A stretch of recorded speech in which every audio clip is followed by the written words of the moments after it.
Muito boa noite. Ponto final no Nacional de Futebol 93-94. A última dúvida ficou desfeita em Alvalade. O Paços de Ferreira tentou o impossível, mas não conseguiu. Os Leões venceram por 3-1 e empurraram os pacenses para a segunda divisão. A última jornada do campeonato provocou algumas surpresas. As maiores, a vitória do Estoril em Faro e o empate do Beira-Mar nas Antas. E estes foram os resultados da última jornada. Belenenses 1, Setúbal 2, Estrela da Amadora 3, Salgueiros 1, Sporting 3, Paços de Ferreira 1, União da Madeira 3, Braga 1, Gil Vicente 1, Famalicão 0, Guimarães 0, Marítimo 1, Boa Vista 1, Benfica 0, Porto 0, Beira-Mar 0 e Farense 1, Estoril 2.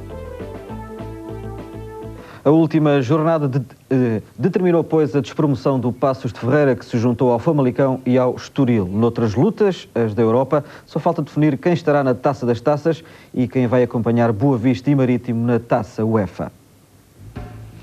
Já se sabe, o Benfica, campeão nacional, vai diretamente para a Liga dos Campeões. Na Taça das Taças ainda tudo por definir. Quem vencer a Taça de Portugal, Sporting ou Futebol Clube do Porto, será o representante. Na Taça UEFA, Futebol Clube do Porto ou Sporting, quem perder a final da Taça irá para a Taça UEFA, juntamente com o Boa Vista e o Marítimo. E as três equipas que vão descer à segunda de honra, Estoril, Famalicão e Paços de Ferreira. Em Alvalade, o Paços de Ferreira jogava o tudo ou nada para se manter na primeira divisão. Tinha que ganhar e mesmo assim esperar pelos resultados de Braga e Beira-Mar. Era sem dúvida uma tarefa complicada que se viria a tornar impossível. O Sporting, mesmo com a sua segunda equipa, venceu por 3-1. O jogo foi em Alvalade, com José Felipe a apitar. Um jogo sem problemas disciplinares para o árbitro, que só mostrou um cartão amarelo. Para o Paços de Ferreira, a tarefa apresentava-se quase impossível. A manutenção na primeira divisão passava por uma vitória em Alvalade. A equipa pacense tudo fez para vencer. O resultado negativo ditou a descida ao escalão inferior. Eu vou usar um termo que as pessoas eventualmente conectarão com outra situação, mas que é relativo, que são as indignidades. Isso é, de uma forma geral, estou-me a referir ao futebol, não me estou a referir concretamente ao Paços de Ferreira, embora tenha sentido, como foi evidente nas últimas 5 jornadas, que indiretamente o Paços de Ferreira foi altamente prejudicado, não nos seus jogos, mas noutros jogos. O Sporting apresentou uma equipa bem diferente. Do 11 titular, apenas Cadete e Vujacic foram incluídos. Queiroz a pensar na Taça de Portugal e o Paços de Ferreira a procurar os golos logo a abrir. A defesa leonina passou então por momentos de alguma insegurança.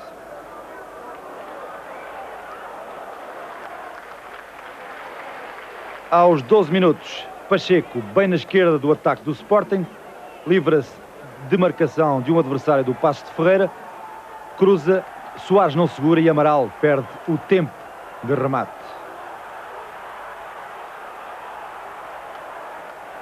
O Sporting chegou ao golo aos 29 minutos. Livre de Amaral, Carlos Jorge subiu bem e de cabeça fez o primeiro golo da partida.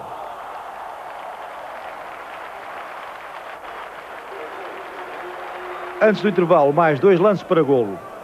Cadete sem oposição a rematar para a claque, que lhe dispensou alguns assobios. E o Paços quase a chegar ao empate. Costinha a ver navios e Monteiro a cabecear para fora.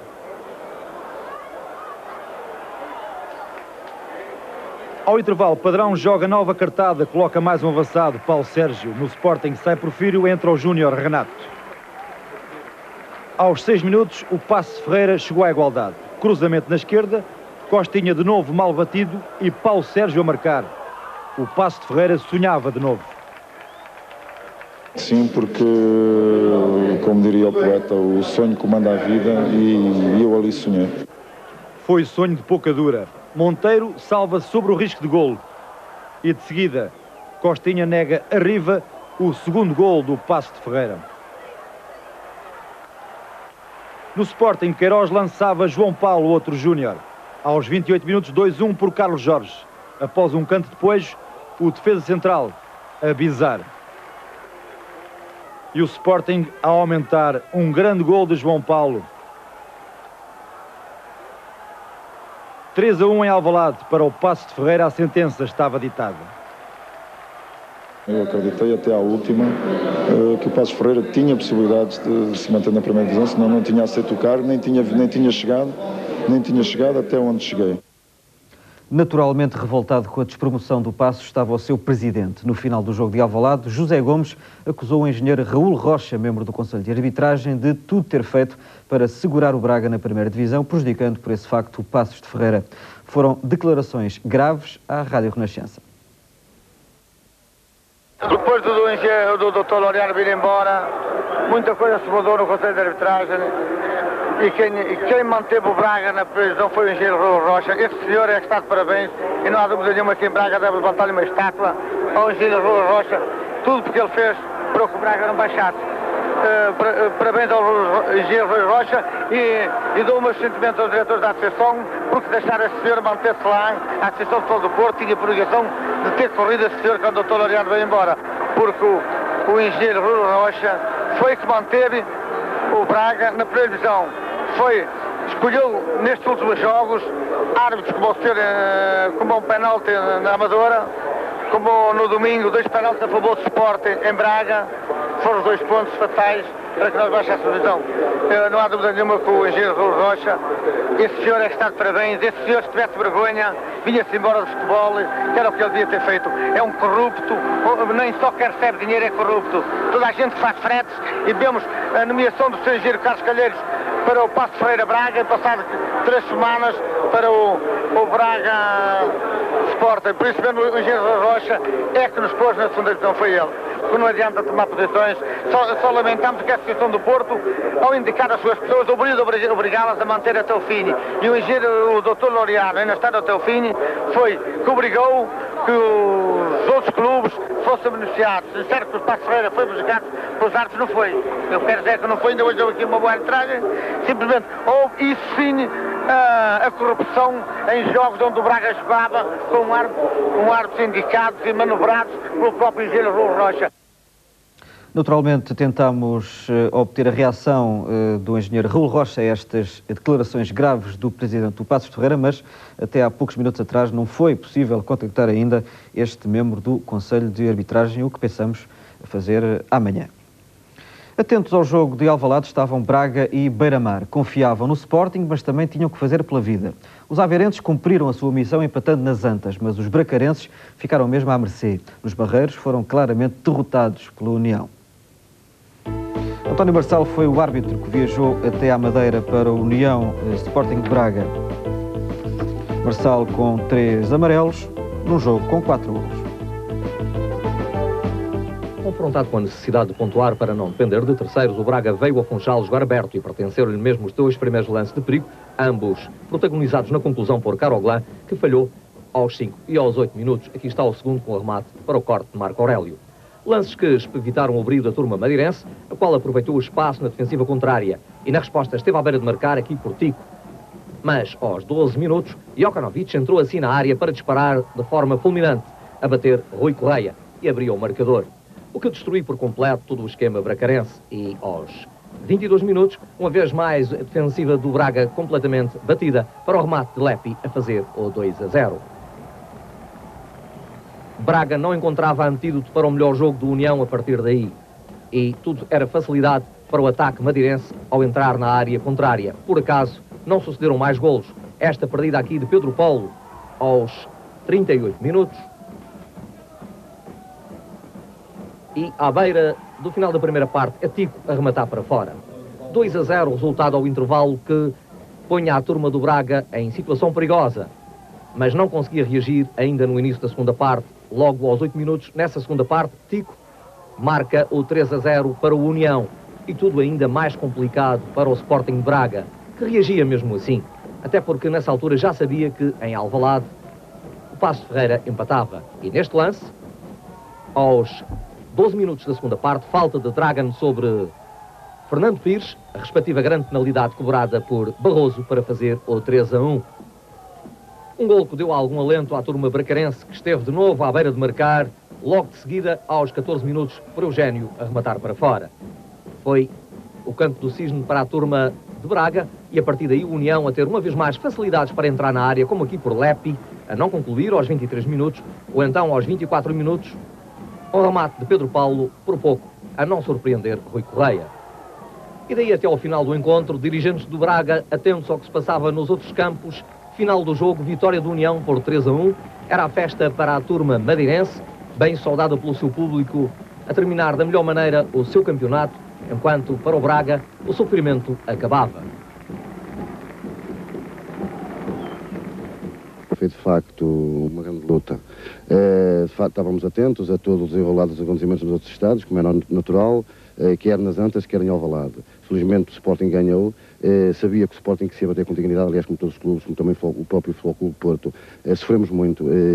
Neste momento eu pouco posso articular algumas palavras, como entenda, porque foram realmente momentos terríveis e quero aqui dedicar àquela massa associativa bracarense, a todos aqueles que colaboraram para que isto fosse possível, o meu grande abraço, o abraço daqueles que de facto também acreditaram aqui no nosso grupo de trabalho, porque se passaram situações extremamente difíceis. O Sporting de Braga passou um momento de transição que foi controlado e foi aprofundado, analisado, foi discutido dentro da coletividade, com muitas pessoas a ajudar para que de facto o Sporting de Braga possa ser aquilo que merece, que seja um clube à imagem da sua cidade. Nas Antas não se marcaram golos no jogo entre o Futebol Clube do Porto e o Beira-Mar. O árbitro foi Donato Ramos, que mostrou 3 cartões amarelos, todos jogadores aveirenses.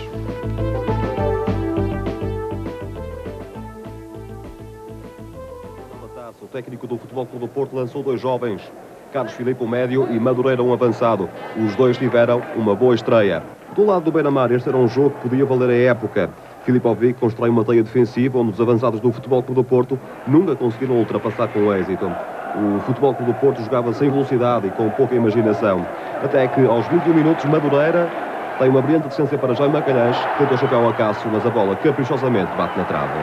Logo a seguir, Jaime Magalhães marca livre na esquerda, Vinha ganha nas alturas, mas nem Zé Carlos nem Jorge Costa chegam à bola. Já perto do intervalo, jogada muito confusa à entrada da área do Beira-Mar. A bola sobra para Madureira, que tem um centro remate que cria grandes dificuldades a Cássio. No segundo tempo, o ritmo do jogo mantém-se. O Beira-Mar só à defesa e o Futebol Clube Porto a jogar em ritmo de passeio. Aqui é Rui Filipe, que em jogada individual quase surpreende a Cássio. O ataque dos azuis e brancos continuava desinspirado. Este lance é um retrato fiel da constante atrapalhação dos homens mais avançados dos Dragões. O jogo desenrolava-se todo no meio-campo dos aveirenses, que tinham abdicado do ataque. Edgar, outra estreia no Futebol Clube do Porto, centra. Há uma falha defensiva que Rui Filipe não aproveita. 78 minutos, Folha, uma arrancada bem ao seu jeito. A bola sobra para Jaime Magalhães, que vai rematar forte. A Cássio não defende à primeira. Folha tenta a recarga. Jorge Silveira está no lance. E o jogador do Futebol Clube do Porto cai. Muitos protestos do lado dos azuis e brancos. O árbitro, Donato Ramos, nada assinalou. 2 minutos depois, mais uma jogada polémica. Folha marca um livre na direita, Vinha remata, a Cássio não defende à primeira. Muita confusão com os jogadores do Porto a reclamarem golo. Um lance que deixa muitas dúvidas.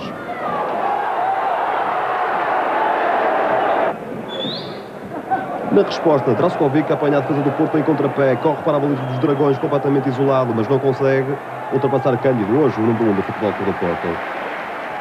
Já perto dos 90 minutos, o Porto tem mais uma ocasião. Edgar centra para o meio da área e o Rui Filipe atira a figura de Acácio. No final, 0-0, castiga a inoperância atacante dos azuis e brancos. Do lado do Beira-Mar, a missão estava cumprida, o fantasma da despromoção tinha desaparecido. Foi um resultado muito bom para nós. Foi um resultado do sacrifício, do espírito de sacrifício, de muita determinação pelos meus jogadores. Parabéns para todos. O campeão Benfica fechou o campeonato a perder. Foi no Bessa com o Boa Vista. Ricky marcou o único golo do jogo, que só teve 86 minutos. Quando faltavam 4 para o fim, o público invadiu pacificamente o relvado e António Rola não teve hipóteses de concluir o encontro. António Rola, como dissemos, no Bessa para o Boa Vista Benfica, um amarelo e um golo. Gol de Ricky e amarelo para Abel Silva. O espetáculo começou mais cedo, veio das alturas. Os paraquedistas foram os primeiros a fazer as delícias dos 25 mil adeptos que foram ao estádio do Bessa, no Porto. Festa a 2 do Benfica pelo título de campeão nacional, do Boa Vista pelo lugar garantido na Taça UEFA. O novo campeão nacional de futebol apresentou-se sem alguns habituais titulares. Silvino, César Brito e Abel Silva jogaram de início. O Boa Vista pretendia assegurar o 4º lugar no campeonato. Antes de começar o jogo, o abraço dos treinadores. O que sai, Tony, e o que esteve para sair, mas afinal fica, Manuel José. E quanta razão tem Manuel José para lembrar com saudade os jogadores que saem do Bessa para a Luz. João Pinto confirma a ideia.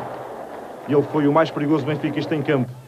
A primeira parte teve momentos de bom futebol, com situações de golo de um lado e de outro. Sanches mostrou que está em boa forma para o Mundial. Silvino esteve à altura. Aos 19 minutos, outra vez, João Pinto, depois da tabelinha com o Kulkov, um remate forte que sai por cima da baliza de Alfredo. Mas é o Boa Vista que desperdiça a melhor situação de golo da primeira parte. Derrubo de Abel Silva a Arthur. António Rola assinala grande penalidade e mostra a cartolina amarela ao número 2, lateral direito do Benfica. O árbitro de Santarém considera que o braço de Abel Silva derruba Arthur. O número 11 brasileiro, encarregado da marcação, falha a grande penalidade. A meio da primeira parte, os boavisteiros viram a vantagem esbarrar nas mãos de Silvino. Silvino em grande, no adeus ao Benfica, em jogos para o campeonato. Isaías, mais um jogador que deixa saudades no Bessa. Na marcação de um livre dá a sensação de golo. Outra vez Isaías. O centro largo com o Vítor Paneira a rematar, sem conseguir atinar com a baliza. A última oportunidade da primeira parte. 0-0 ao intervalo. Aos 11 minutos do segundo tempo, momento alto com a saída de Silvino, entra Paulo Santos, um jovem guarda-redes que, jogando no Bessa, também se sagrou campeão nacional de futebol. Silvino até defendeu um penalti na despedida, não esconde que está magoado pela forma como sai do clube. Sai um bocadinho magoado, na medida em que, da maneira como foi, é faltar 2 dias para acabar o campeonato, não é? Quando poderiam ter dito há muito mais tempo. Eu penso que em 10 anos com a camisola do Benfica, eu sempre respeitei a camisola do Benfica e por isso eu mereci um bocadinho mais respeito na parte final desta carreira, onde foi bonita ao longo destes 10 anos do Benfica, onde ganhei 4 campeonatos, ajudei o Benfica a conquistar 3 taças de Portugal, 2 supertaças e onde fui vice-campeão da Europa. Isso é, pronto, merecia outro respeito. Paulo Santos substitui Silvino e também nega o golo ao Boa Vista. É aos 15 minutos, remate de Luciano com a excelente defesa do número 12 benfiquista. E na sequência do pontapé de canto, é a vez de outro Paulo brilhar. Paulo Sousa, em remate de cabeça, que é salvo em cima da linha por um defensor da equipa da Luz. A 8 minutos do fim, o golo de Boa Vista. Remate de longe, de Nelo. Paulo Santos defende para a frente. Ricky de cabeça na recarga faz o 1-0. Triunfo do Boa Vista que consolida o 4º lugar no campeonato.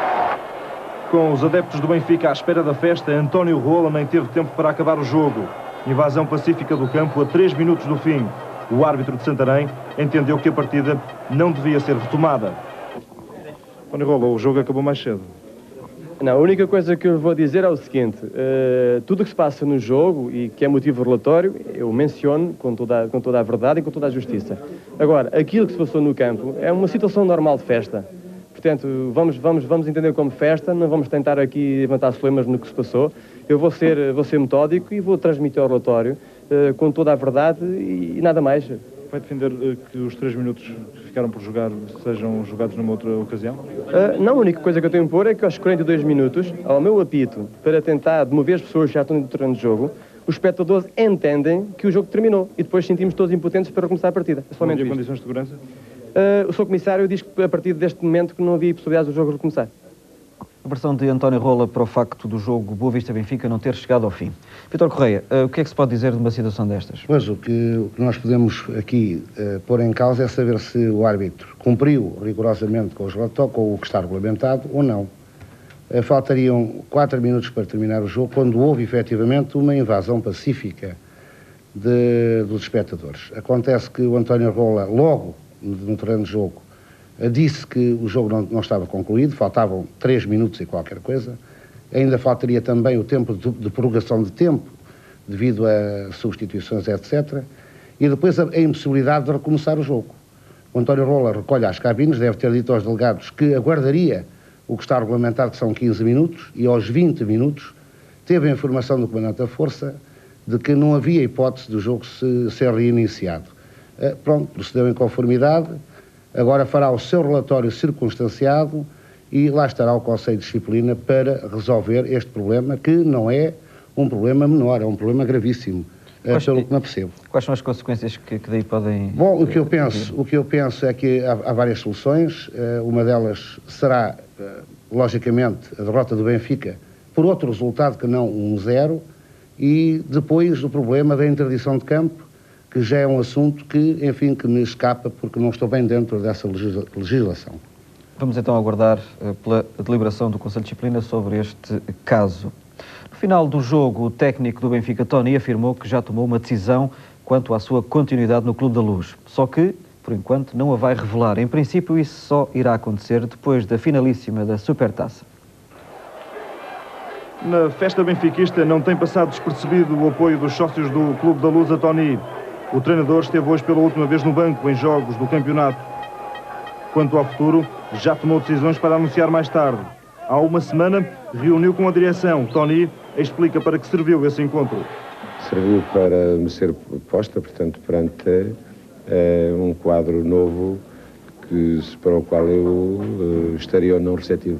Não está preparado para encarar essa situação que foi proposta? Isso é uma situação de análise e de reflexão que eu tive. Mas já tomou alguma decisão para anunciar mais tarde? Já tenho a minha decisão. E não lhe apetece comunicá-la? Não, ainda não. Então como é que vive vá lá estes jogos, estes últimos jogos, sabendo que há decisões importantes para tomar, que os próprios jogadores não sabem se Tony vai ou não continuar? É um pouco o sabor amargo-doce, quer dizer, tal como foi o outro campeonato, mas a vida é assim. Sente-se injustiçado com alguma coisa? Não. Com algumas pelo menos? Não, é injustiçado não. Eu penso que se o quadro real que se apresenta é da entrada do novo treinador, nós temos que sentir é que a vida continua e não podemos fazer dramas de situações como estas. Temos sim de defender a dignidade e defender valores, quer dizer, que um clube como aquele merecem ser defendidos, porque as vitórias e os troféus conquistados fizeram a história do Benfica, mas há valores, quer dizer, que ajudaram também a construir essas mesmas histórias. Depois de ter sido campeão, de ter voltado a ser campeão, não lhe agrada a hipótese de trabalhar ao lado do Artur Jorge? Tudo agora são situações que nós estamos para equacionar e responder. Mas de adjunto nunca mais?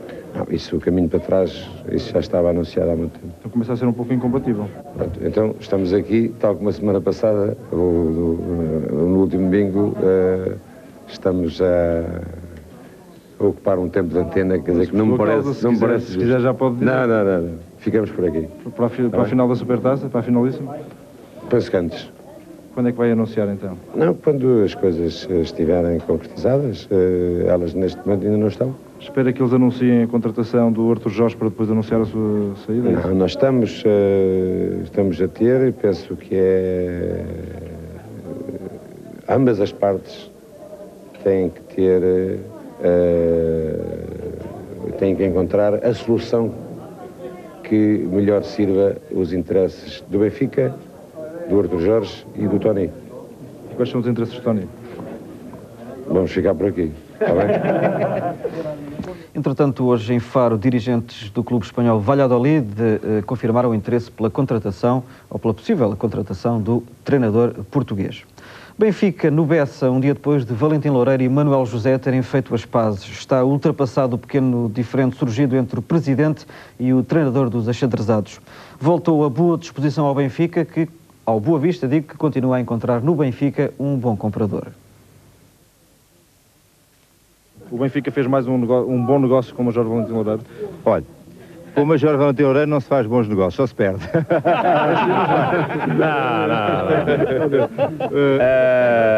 O Benfica, como eu tenho dito muitas vezes, é um nosso bom cliente, mas leva sempre mercadoria que tem marca xadrezada, que é a melhor marca que há no mercado. O clube tem necessidade de vender jogadores e vai com certeza continuar a vender jogadores, mas temos que adquirir outros. O que é facto é que as outras equipas que são concorrentes diretos do Boa Vista, o Guimarães, o Marítimo, sei lá, o Belenenses na próxima época, o Estrela da Amadora, quizás também, são equipas que mantêm os seus melhores jogadores e vão se reforçar. Nós mandamos embora os nossos melhores jogadores porque têm mesmo que ir e temos que ir buscar outros, portanto, às vezes... Tem garantias que vai ter melhores jogadores também para a nova época? Eu tenho garantias, é evidente que eu e o Major vamos tratar das coisas de forma que nós tenhamos jogadores que compensem, não só a saída destes jogadores, como sejam reforços. É evidente que nós não temos intenção, nem eu nem o Presidente, de que a equipa seja mais fraca na próxima época. E vamos avançar para os restantes resumos da jornada final do Nacional da Primeira Divisão. Os jogos eram já para cumprir calendário, mas alguns deles proporcionaram resultados inesperados. Vamos começar pelas vitórias fora de Estoril, Vitória de Setúbal e Marítimo. Começamos pela vitória do Marítimo em Guimarães. Carlos Pinto, o árbitro. 2 amarelos mostrou Carlos Pinto. Vado marcou o golo da vitória. Começou melhor o Vitória, com Pedro a protagonizar uma jogada de grande perigo logo no primeiro minuto e a fazer a bola embater no poste. Tentando tirar partido da rapidez de execução dos seus avançados, o Marítimo respondia e Jorge Andrade, frente à baliza de Braçar, rematava ao lado. O Guimarães era, no entanto, a equipa que mais procurava o golo, com Pedro a fazer a diferença. Ao intervalo mantinha-se o 0-0. E aos 51 minutos, Pedro desperdiçava a maior oportunidade do encontro. Cara a cara com Everton a rematar ao lado. Era o melhor período da equipa da casa. Alexandro obrigava Everton a mais uma boa defesa. Do outro lado, Edmilson era o único que rematava a baliza de Braçar, embora sem êxito. Jogavam-se os últimos 5 minutos da partida. O Vitória atacava mais. Zito quase conseguia bater Everton. A bola batia depois no braço de Palmadeira, casual, bem. Carlos Pinto mandou seguir a partida. Aos 90 minutos, Vado, que entrara a substituir Humberto, com um remate espetacular, marcava o único gol do encontro. Na última jogada, Zito poderia ter empatado, mas Everton, muito atento com uma defesa de recurso, a negar ao Vitória a derradeira oportunidade para marcar. 1-0, venceu o Marítimo, castigo que o Guimarães não mereceu, num jogo com um trabalho regular do árbitro de Coimbra, Carlos Pinto. Soares Dias foi o árbitro que esteve no estádio do Restelo para o Belenenses Vitória de Setúbal. Um jogo com 3 golos e com 4 cartões amarelos. Belenenses Vitória de Setúbal esta tarde no Restelo, preenchido grande parte do tempo com futebol de fim de estação. Contudo, o jogo aberto, com o Belenenses mais dominador na fase inicial e a concretizar esse ascendente aos 9 minutos com um gol de Edmilson, em remate desferido com o seu pé esquerdo, o seu melhor pé.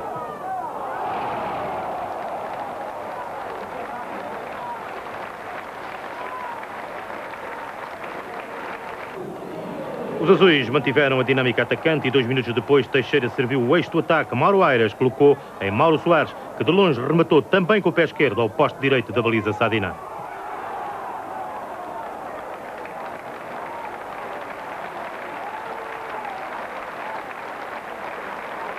De canto repôs a igualdade do Vitória por Chiquinho Carlos. No primeiro poste de cabeça desviou ao poste mais distante com êxito aos 38 minutos.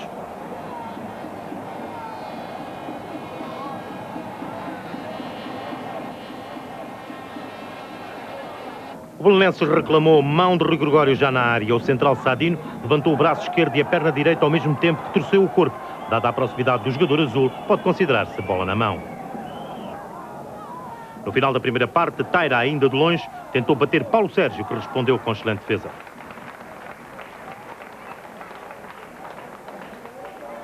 Sem poder de penetração, os azuis no segundo tempo voltaram a tentar o golo. No remate de fora da área, Mauro Aires uma vez mais pôs à prova a boa forma de Paulo Sérgio.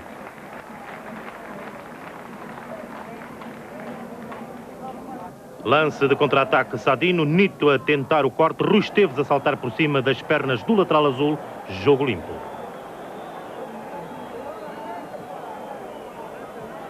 Aos 27 minutos de livre, o Vitória chegou ao 2-1 com um autogol de Teixeira pressionado por Chiquinho Conte. No corte, cabeceou forte para a sua baliza, fixando o resultado de um jogo que os sadinos dominaram totalmente na segunda parte. Lance de grande penalidade na área Sadina. Não sancionado. Rui Gregório rasteirou o avançado do Belenenses, impedindo-o de chegar à bola. Lance para grande penalidade e punição disciplinar. Festa Sadina no Restelo. Um final de época muito pontuado do Vitória de Setúbal, dirigido por Raul Águas, a prometer um 94-95 mais consistente. Talvez a maior surpresa da jornada, a vitória do Estoril em Faro. Domingos Barbosa foi o árbitro. Mostrou 3 cartões amarelos. João Pinto e Cristiano marcaram para o Estoril, Asri para o Farense. O Estoril despediu-se hoje da primeira divisão com uma vitória sobre o Farense, num estádio tradicionalmente muito difícil.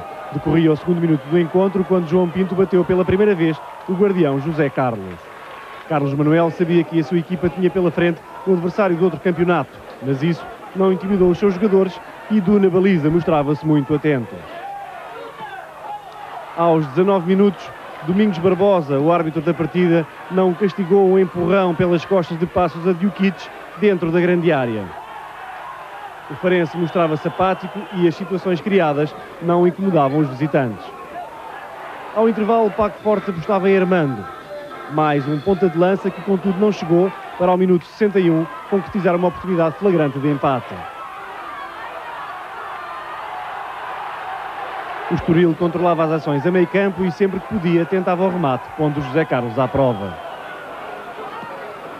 E foi de uma jogada de entendimento da linha média visitante que surgiu o segundo golo dos Canarinhos. Cristiano, oportuno, com um remate colocado, bateu o guarda-redes do Farense. A reação dos algarvios era praticamente nula, mas aos 82 minutos o árbitro assinalaria uma grande penalidade contra o Estoril por carga sobre Djukic. As imagens não são esclarecedoras. Uma oportunidade para reduzir a desvantagem no marcador que a Jeri falhou displicentemente. Os sócios do Farense não gostaram e o internacional marroquino sentiu-se um pouco incomodado. Mas 4 minutos depois, o mesmo Jeri retratava-se marcando o gol do Farense. Depois foi o tentar o tudo por tudo para virar o resultado. E nos últimos 5 minutos, até o guarda-redes José Carlos foi chamado a tentar o golo. No final, a reconciliação entre a equipa e os adeptos, apesar da derrota por 1-2 frente a um Estoril já há muito despromovido. Monteiro da Silva foi o árbitro que esteve na Amadora para o jogo entre o Estrela e o Salgueiros. Johnny, Ricardo Mazo e Fernando marcaram os golos num jogo com 5 cartões amarelos. O campeonato a acabar e o Estrela a ganhar, frente ao Salgueiros, onde quase meia equipa jogou junta pela última vez. Na hora da despedida, Sapinto foi capitão. A equipa de Mário Reis dominou a primeira meia hora e fez o golo logo aos 6 minutos. Johnny cabeceou, Carlos não chegou à bola. A defesa do Estrela ficou com os pés na relva, o jogador de Salgueiros saltou mais alto.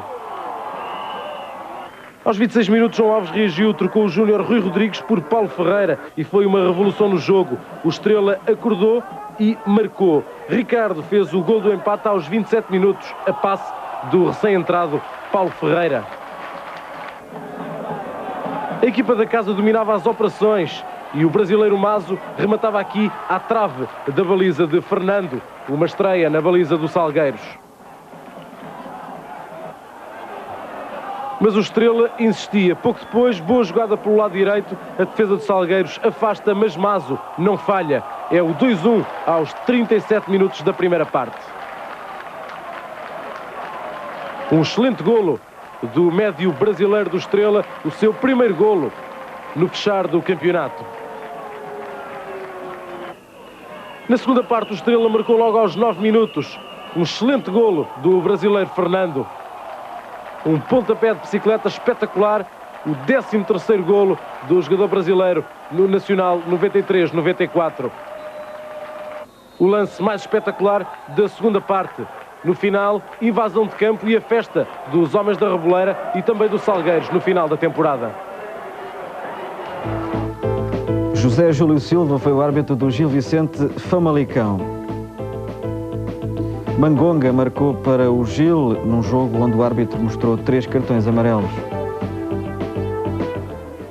Já com as respectivas sortes definidas, Gil Vicente e Famalicão jogavam hoje a feijões. Mesmo assim, ninguém gosta de perder e Famalicão atacou primeiro. Aos poucos, o Gil Vicente tomou conta do jogo. Cassioli deu o primeiro sinal de perigo, Luís Vasco defendeu bem. Do outro lado, Pedro Roma imitou logo depois, o remate foi de Barniak. Mas a equipa de Barcelos atacava mais, só não o fazia da melhor forma. Aqui, Mangonga perde o tempo de remate. Vítor Oliveira não se cansava de incitar a sua equipa, mas foi o Famalicão que voltou a criar perigo. Pontapé de canto, Amarildo e Jorginho não conseguem marcar. Depois, a jogada acaba, com Piquita a fazer falta. A partir daqui, só o Gil Vicente criou perigo. Com Cassioli sempre na origem dos lances e Luís Vasco a brilhar. Primeiro o remate de cabeça de Vasco e depois aqui um bom remate de João Paulo, que também foi defendido. Sem defesa, esta jogada individual de Mangonga vai terminar apenas na base do poste. Chegava-se ao intervalo com 0-0 no marcador. Gilistas, campeões regionais de juvenis, homenageados no descanso. No segundo tempo, voltou a surgir o Famalicão mais ofensivo. Garrido e Peixoto aqui conseguem não marcar. No Gil Vicente, João Paulo também não acertava na baliza. De livre direto, Dito tem melhor pontaria, mas Luís Vasco estava atento. Finalmente, aos 77 minutos, João Paulo solta Mangonga na área, calmamente faz o único golo da partida. Golo que valeu a festa dos barcelenses, mas no final os jogadores foram mais rápidos que os adeptos e não houve troféus para ninguém. Júlio Silva, de Setúbal, fez um trabalho sem problemas. Campeonato concluído e Ribeiro Cristóvão, já há alguns anos que os 3 primeiros não chegavam ao final do campeonato tão juntos.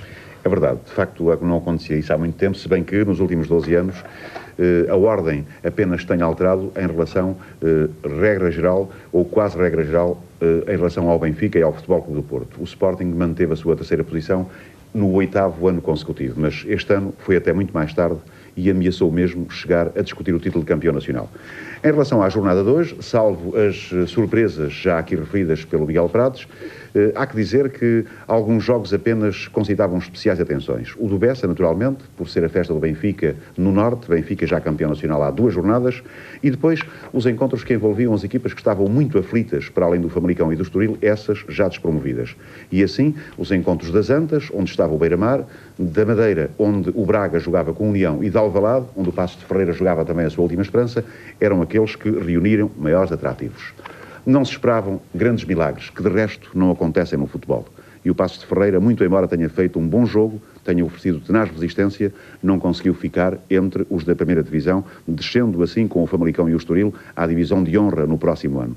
Foi um jogo de nervos, um jogo de emoção e de expectativa, mas afinal de contas a equipa passense não conseguiu ir além de aquilo que se esperava. Perdeu com o Sporting e assim ficou de facto um lugar que já vinha ocupando algumas jornadas na tabela classificativa.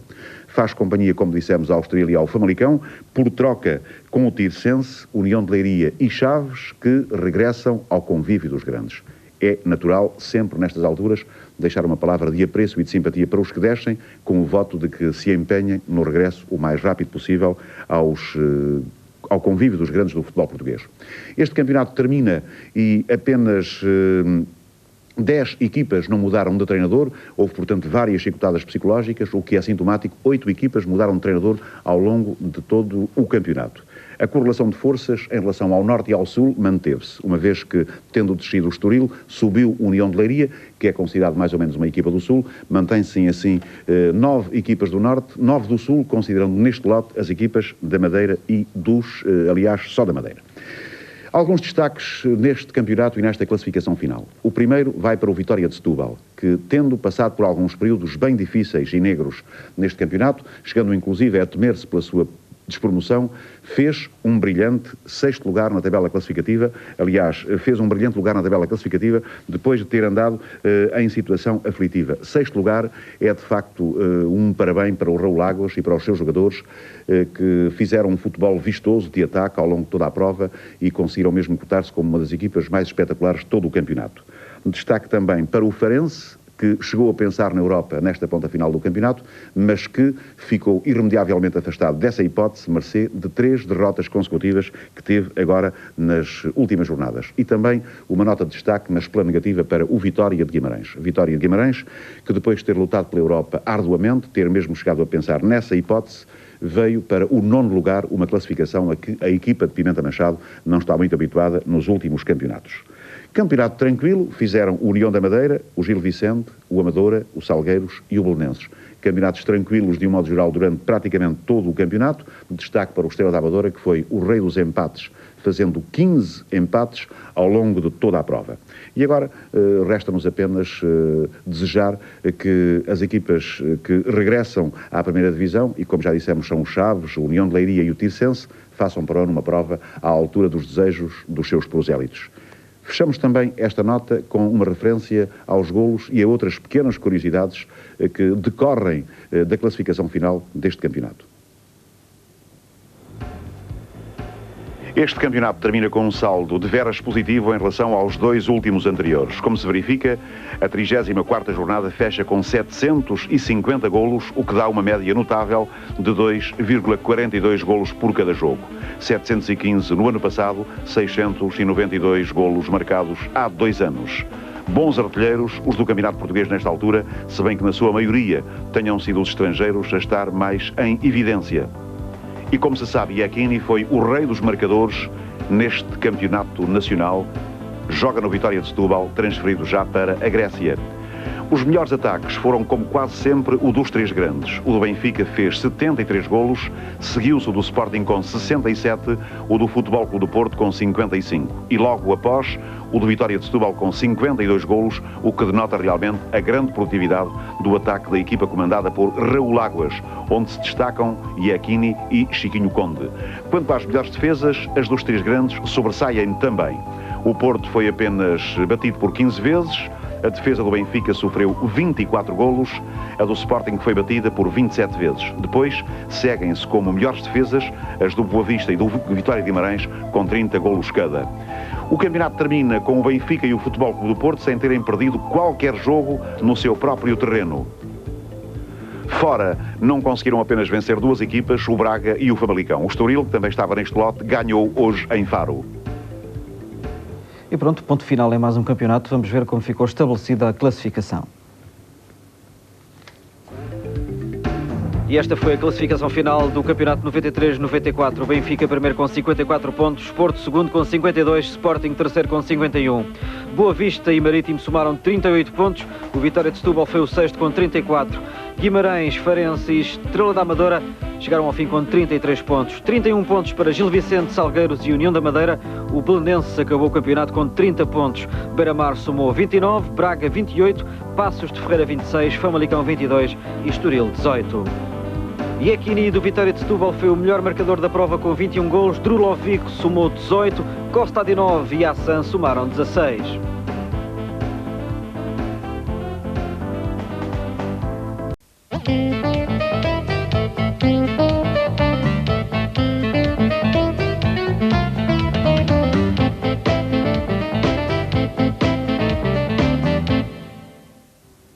Boa noite, seja bem-vindo mais uma vez ao concurso Gol da Jornada, referente à última jornada deste campeonato.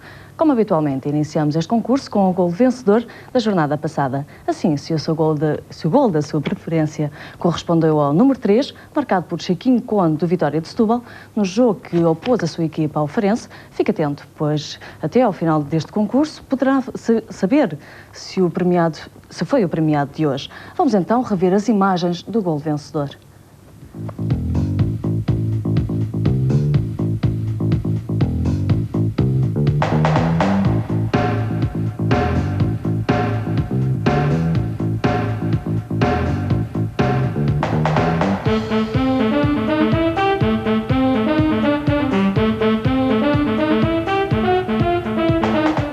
Saiba que nesta jornada foram marcados 21 golos.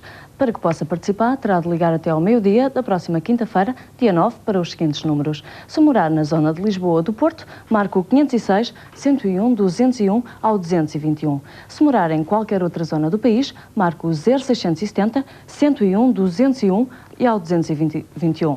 A sua chamada custar-lhe-á 10 escudos e 70 centavos por cada impulso de 3,7 segundos. Por agora, vamos rever as imagens dos 21 golos marcados, pois são estes que vão fazer parte do próximo sorteio. Assim, fique atento e decida-se pelo melhor.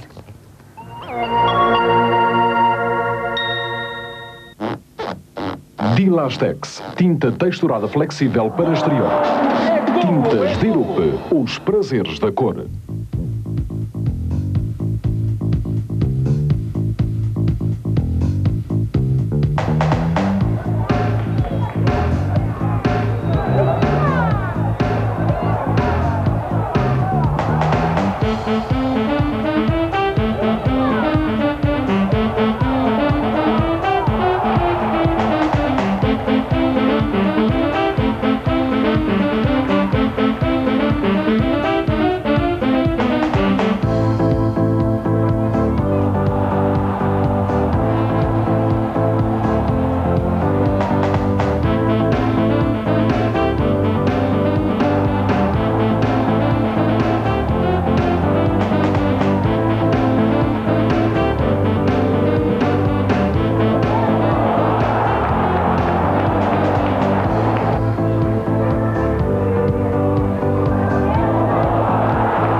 Lembro mais uma vez que se estiver a falar da zona de Lisboa ou do Porto, marca o 506 101 201 ao 221. Se estiver a falar do resto do país, marca o 0670 101 201 ao 221.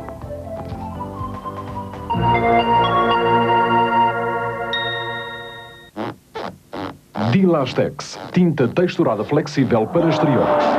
Tintas Dirup, os prazeres da cor. Pois bem, vistos os golos marcados nesta 34ª e última jornada, passamos então ao sorteio final. Boa sorte! Na cassete que temos em estúdio e que estamos a sortear neste momento, encontram-se gravadas 32 chamadas telefónicas. Esta cassete foi sorteada, entre muitas outras, nas instalações da Televoz, com a presença de um representante do Governo Civil. Como sabe, só uma chamada telefónica pode ser a premiada deste sorteio, com um cheque no valor de 1000 contos. Assim, a chamada vencedora é a chamada número 30, que corresponde ao Sr. Carlos Manuel Morteiro, de Cantanhede. Os nossos mais sinceros parabéns. Nós vamos voltar no próximo dia 12 de junho para apurar o vencedor referente à jornada de hoje. Nesse mesmo dia iremos dar início à seleção do golo do campeonato. Iremos rever os 34 golos que, jornada a jornada, foram os vencedores de cada edição deste concurso e sujeitá-los à vossa votação. Despeço-me assim até ao dia 12, convidando-o a participar na eleição do melhor golo desta última jornada. Tenha uma muito boa noite.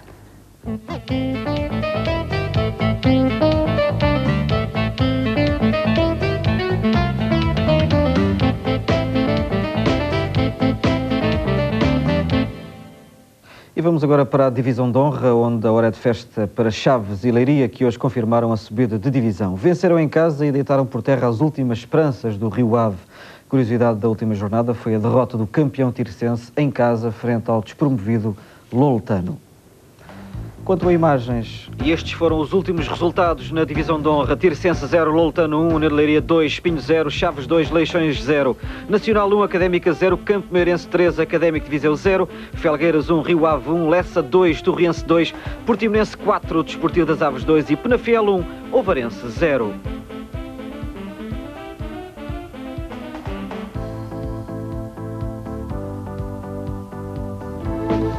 Quanto a imagens, vamos começar pela vitória do União de Leiria frente ao Espinho. Há 12 anos que agentes de Leiria esperavam por uma festa assim. O União, a equipa mais representativa do futebol da cidade, ascendeu hoje à primeira divisão, após vencer o Sporting de Espinho por 2-0. Um regresso muito saboroso, sobretudo após uma época em que as dificuldades a ultrapassar foram mesmo muitas. É a vitória essencialmente dos atletas, um grande grupo de trabalho, uma grande equipa técnica, um grande departamento médico e a vitória essencialmente de todos os leirienses e de todos os unionistas, simpatizantes aos sócios, porque esta cidade merece ter uma primeira divisão. Quanto ao jogo de hoje, o União de Leiria foi um vencedor indiscutível diante de um Sporting de Espinho que deu boa réplica, sem, no entanto, nunca incomodar a equipa leiriense. Logo aos 4 minutos, um erro do árbitro Bento Marques ao assinalar aqui um livre indireto com um lance perfeitamente casual na bola a bater em Amadeu e a seguir até ao seu guarda-redes. No entanto, Kimmel encarregou-se de desperdiçar uma falta mal sancionada por Bento Marques. Foi também através de um lance de bola parada que o União chegou ao primeiro golo. Aliás, um belo golo de Luís Miguel aos 14 minutos, na sequência de um livre de China. A primeira divisão ficava agora ali bem perto dos homens do União de Leiria com este golo de Luís Miguel. A hora é de muito festejos e não surpreendeu que a equipa a jogar bem, com uma frente de ataque alargada, constituída sempre por 3 homens, chegasse ao segundo golo. Aliás, um tento de belo efeito, agora da autoria de Abel. Estava consumado o regresso do União de Leiria ao escalão principal do futebol português, com este triunfo categórico sobre o Sporting de Espinho. A equipa orientada por Norton de Matos, na primeira parte apenas por uma vez chegou perto da baliza de Ferreira e com este remate de Ado. O intervalo chegou com 2-0 e depois a equipa de Cajuda limitou-se a gerir a vantagem adquirida durante os primeiros 45 minutos. Faltava pouco tempo para a União de Leiria chegar à primeira divisão uma vez mais. Ainda assim, foi a equipa leiriense que desperdiçou as melhores situações do golo nesta segunda parte. Mas depois veio a festa, muito especial para Cajuda. Penso que nestas alturas nós queremos dizer coisas bonitas, mas não saia. É uma vitória de todos. Eu sou uma gota d'água no meio disto tudo. E foi muito bom, eu não sei o que dizer mais. Penso que... E agora, quer continuar neste União de Leiria, agora na primeira divisão? Eu penso, acima de tudo, e eu aprendi quando era menino, não se deve voltar às costas da boa gente. Nada está definido, pronto, vamos falar. E quanto ao resto, logo se verá, porque hoje era mesmo só para festejar.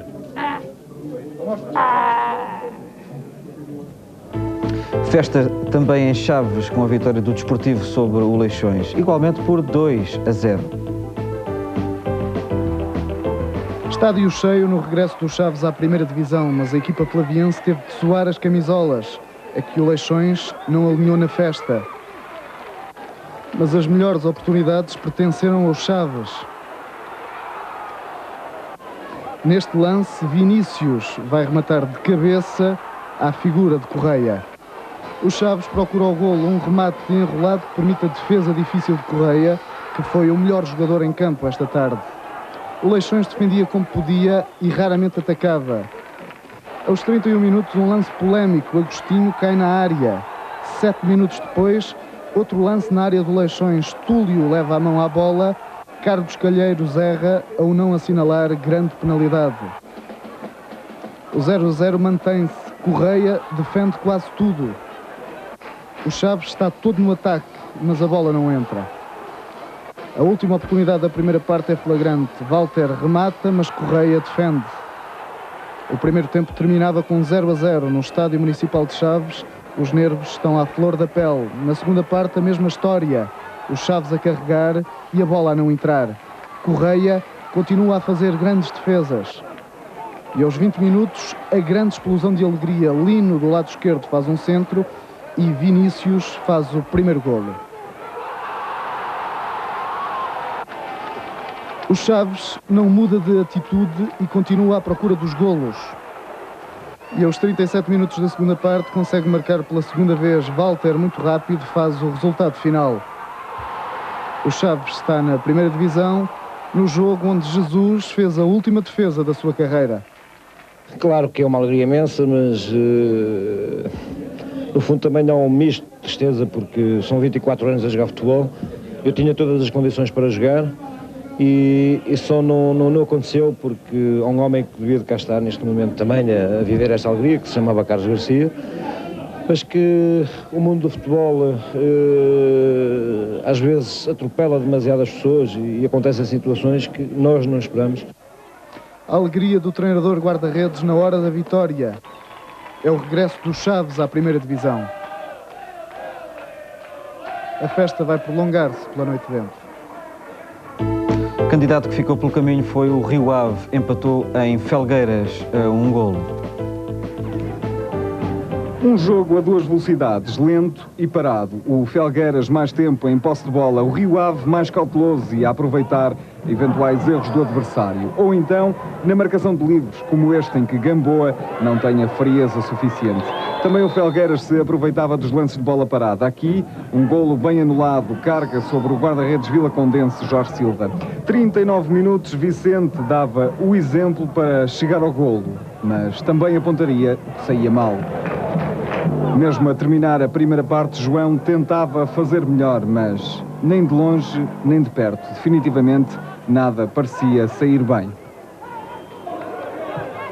Ao intervalo 0-0, Quinito ainda guardava alguma esperança, mas foi o Felgueiras que reentrou melhor na partida. Canto vai surgir na esquerda, Rui Neves a enviar a bola ao poste e Tiano a completar da pior forma. A bola decidida a não entrar. Poucos minutos depois, neste livre de Acácio, foi a vez da trave evitar o golo. Logo após e na resposta, o Rio Ave adiantava-se no marcador. O centro de Gamboa, Tony a saltar melhor que o adversário. Quinito ganhava assim outro ânimo. E o jogo, ao fim e ao cabo, também. Um minuto após o golo vilacondense, Jorge Silva evitava o empate com esta defesa por instinto. Na recarga, Paulo Lima Pereira a fazer tudo bem, menos o remate. A partir daí o Rio Ave jogava mais atrás, muito por culpa do Felgueiras, que saía em busca do empate, uma possibilidade que parecia fugir constantemente, dada a fraca pontaria. O certo é que quando faltava um minuto para o final, os vilacondenses escorregaram numa jogada estudada, um livre perto da grande área, Bragança a levantar o esférico e Coelho com rapidez e alguma sorte a conseguir um empate. Ao fim e ao cabo, já nada valia para o Rio Ave. As coisas não ficaram definitivamente decididas nesta última ronda, foram decididas muito antes desta ronda. Portanto, a razão por eu estar aqui calmo foi o tempo de preparação que eu tive ao saber do que ia acontecer, porque eu já sabia há muito tempo que isto ia acontecer assim. Quinito, triste com futebol, mas com a certeza de que o Rio Ave merecia subir. Para o ano, uma nova tentativa. Resta saber se com Quinito no comando ou não. A resposta deve surgir nas próximas 24 horas. Quanto ao empate entre Felgueiras e Rio Ave, resultado certo, tal como o trabalho do árbitro Pinto Correia. Classificação final da Divisão de Honra: Tirsense, primeiro com 46 pontos, segundo lugar para a União de Leiria com 45, terceiro para os Chaves também com 45. O Rio Ave foi o quarto com 44, o Académica somou 38 pontos, Felgueiras 37. Ovarense, Lessa e Campo Meirense somaram 33. 32 para o Aves, 31 para o Nacional, Portimonense e Torriense com 30, Espinho com 29, Penafiel com 28, Viseu e Lolotano com 27 e Leixões com 24. E pronto, ficamos por aqui. Campeonato terminado, segue-se domingo a final da Taça de Portugal. Por agora, nada mais. Tenha uma muito boa noite.